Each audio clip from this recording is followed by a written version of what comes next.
जौन घर में बच्चा पैदा होते ना, वो परिवार के माता पिता अपन भाग ला सही आवत लड़का के स्वस्थ सुखी समृद्ध जीवन की कामना सही आशीष देवत बार बार यही कहते थे।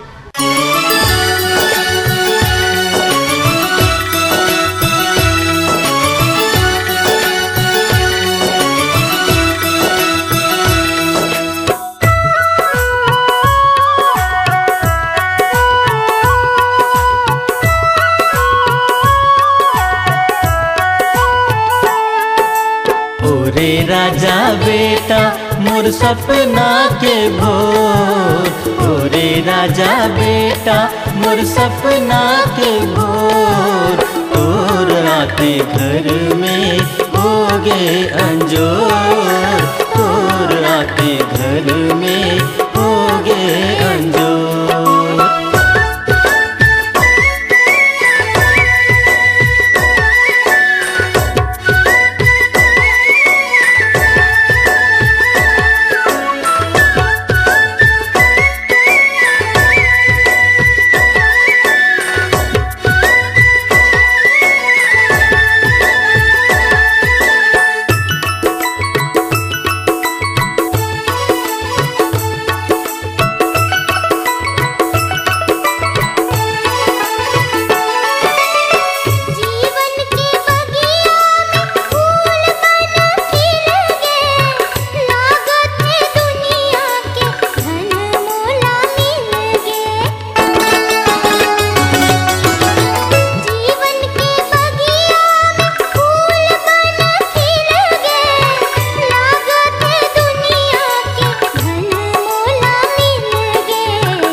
धर्म के पढ़ाओ तो लेखा, बन जाते सरवन दुलरवा बेटा।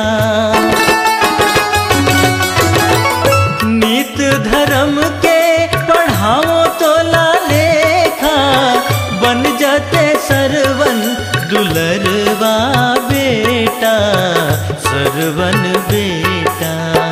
मिल गे है मोला भवसागर के छोर, मिल गे है मोला भवसागर के छोर, तोर आते घर में होगे अंजोर, तोर आते घर में होगे अंजोर।